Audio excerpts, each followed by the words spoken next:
इस वक्त हम सिरोही जिले के पिंडवाड़ा तहसील के सरपंच कस्बे में मौजूद हैं। आप देख सकते हैं ये एक ऐसी जगह है जहां पर दिव्यांग पीड़ित लावारिश हालत में मिले प्रभु जी को यहाँ आश्रय दिया जाता है और उनकी पूरी तन्मयता से यहाँ सेवा होती है।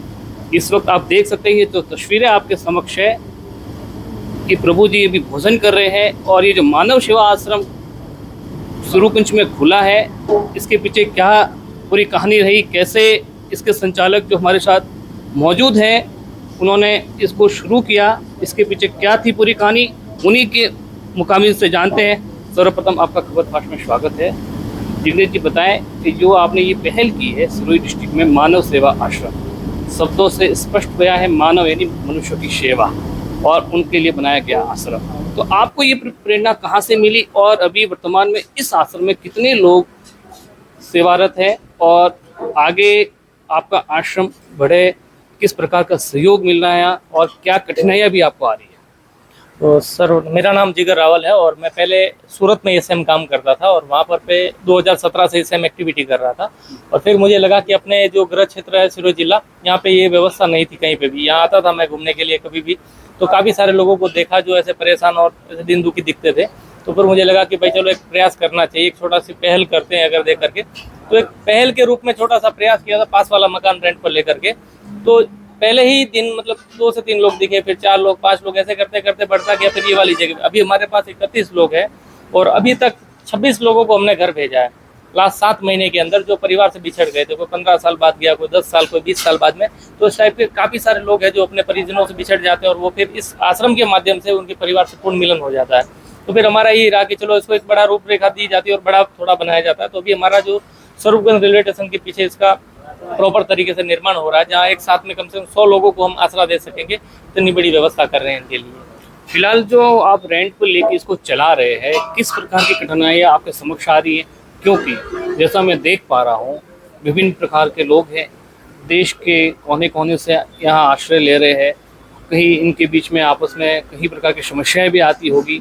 तो आप इन सब चीज़ों को कैसे हैंडल कर लेते हैं और सरकार से क्या सहयोग चाहते हैं कि इस प्रकार के आश्रम जो मानव सेवा को समर्पित है और ऐसे लोगों को आश्रय दिया जा रहा है जो सड़कों पर स्वतंत्र रूप से विचरण कर रहे हैं, जिनका कोई मसीहा नहीं होता, उनके लिए जिगर लावल क्षेत्र में एक मसीहा बन के आया है।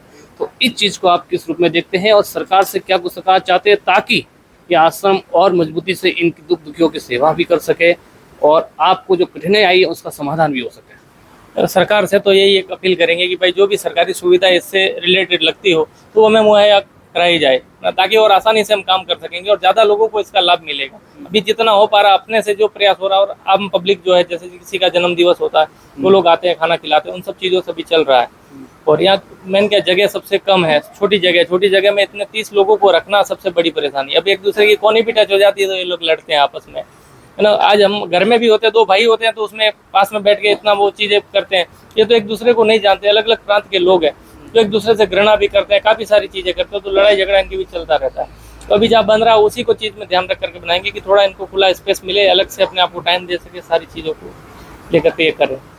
देखा दर्शकों, ये थे जिगर रावल जिन्होंने अपनी समस्याएं बताई कि काफ़ी समस्याओं दिक्कतों के बावजूद भी इन्होंने हिम्मत नहीं हारी और आज इन निराशित प्रभु जी की सेवा में पूरे तन मन और धन से समर्पित है। चाहे किसी से किधर से सहायता मिले या ना मिले, लेकिन इन्होंने जो मन में अटल संकल्प ले लिया है कि मानव सेवा में पूरा जीवन ही समर्पित कर दिया है। इस वक्त हमारे साथ में एडवोकेट हार्दिक रावल और समाज सेवी वो भी मौजूद है। उनसे जानते हैं ये इस आश्रम को लेकर क्या सोच रखते हैं और इनके मन में ये सेवा का भाव कहाँ से जागृत हुआ, आज ये भी इस आश्रम में पहुंचे। हार्दिक जी, खबर फास्ट पर स्वागत है, क्या कहेंगे इस आश्रम को लेकर? सबसे पहले तो मानव सेवा आश्रम के फाउंडर और दिव्यांग पीड़ित लावारिस निराधार प्रभु जी के मसीहा हमारे बड़े भाई जिगर रावल को बहुत बहुत धन्यवाद देता हूँ कि इस उम्र में सब लोग अपने परिवार के लिए, अपने पत्नी बीवी बच्चों के लिए अपना जीवन यापन करते हैं, पर एक यही शख्सियत है कि ये लावारिस लोगों के, अनाथ लोगों के लिए अपना जीवन जी रहे हैं। तो सबसे पहले इनको बहुत बहुत धन्यवाद। मैं सभी अपने देख रहे व्यूअर को यही कहना चाहता हूँ कि एक बार आप यहाँ पर विजिट करें और अपना जन्म दिवस, शादी सालगिरह एक बार इन प्रभु जियों के साथ मना के देखो। जीवन का सबसे बड़ा सुख यही पर है। तो आप सबसे निवेदन है कि एक बार यहाँ पर जरूर आए और अपनी सेवा दे यहाँ पर। हार्दिक ने अपनी भावनाएं व्यक्त की और प्रदेश एवं देश के दर्शकों से आग्रह भी किया कि आप होटल और अन्य जगह अपने जन्मदिन हो, सालगिरह हो मनाने में हजारों रुपए खर्च करते हैं, एक बार इन प्रभु जी के बीच में आए और इन्हें के बीच में आकर इन्हें जो सेवाएं कर रही हैं वो देखें और अपना जन्मदिन इनके बीच में सेलिब्रेट करें ताकि इन्हें भी आर्थिक रूप से सबल मिल सके। सहयोगी कैमरा पर्सन महेंद्र के साथ तुषार पुरोहित, खबरपात सिरोही।